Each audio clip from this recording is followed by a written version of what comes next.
दही हंडी का उत्सव भले ही समाप्त हो चुका है, लेकिन उसी के बहाने बीजेपी और शिवसेना का शिंदे ग्रुप दोनों बीएमसी की तैयारी और आगाज कर चुके हैं।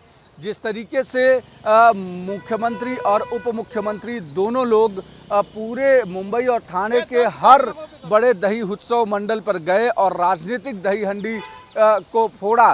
कहीं करप्शन की दही हंडी फोड़ी गई, कहीं विकास की दही हंडी फोड़ी गई, कहीं आने वाले समय में 2024 के हिंदुत्व को ध्यान में रखकर दही हंडी फोड़ी गई। तो इसका मतलब साफ है कि अब बीएमसी चुनावों का आगाज हो चुका है। देश की सबसे बड़ी महानगर पालिका के तौर पर बीएमसी को माना जाता है, जिसका 46,000 करोड़ के आसपास का सालाना बजट है।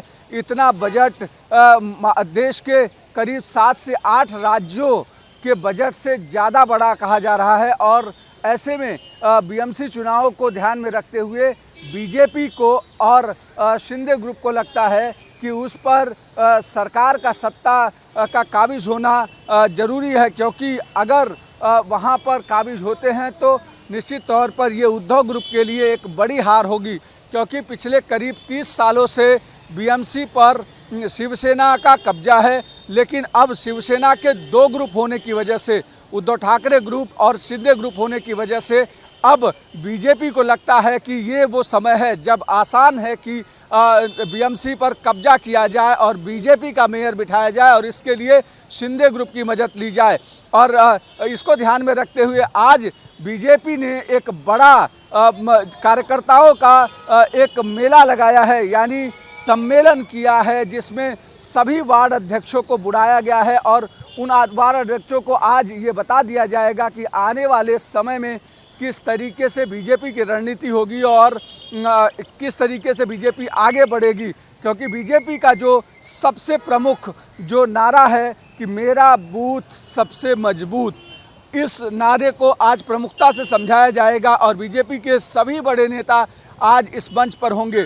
क्योंकि इसके पहले भी जब देखा गया कि हैदराबाद जैसे शहर में हैदराबाद में मेयर बिठाने के लिए बीजेपी ने पूरी ताकत झोंक दी थी। सेंट्रल लीडरशिप से लेकर स्टेट लीडरशिप तक वहां पर पहुंचे थे और वही हाल इस बार बीएमसी में होने वाला है।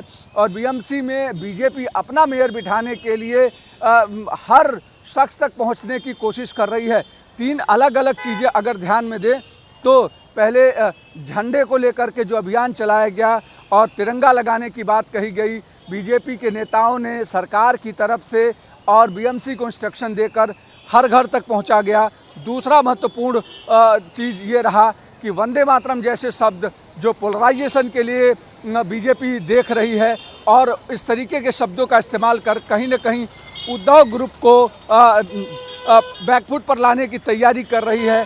और तीसरा महत्वपूर्ण चीज़ कि हर वोटर तक पहुंचने की कोशिश कर रही है, ताकि उस वोटर के जरिए बीएमसी के चुनाव का टारगेट सिद्ध किया जाए और टारगेटेड जो बीएमसी के लिए है वो पूरा किया जा सके। इसलिए आशीष शेलार जो कि बीजेपी के तेज तर्रार नेता कहे जाते हैं और इसके पहले भी वो मुंबई के अध्यक्ष रह चुके हैं और 2017 में उन्होंने 82 सीटें बीएमसी चुनाव के लिए दिलाई थी, उनको फिर से अध्यक्ष बनाया गया। और इस बार दही हंडी का जो कार्यक्रम हुआ, उस दही हंडी के कार्यक्रम में वो सारी चीज़ें देखने को मिली जो बीएमसी चुनाव के मद्देनज़र देखी जाती हैं। सरकार ने 3 बड़े ऐलान किए ताकि युवाओं को अपनी तरफ आकर्षित किया जा सके।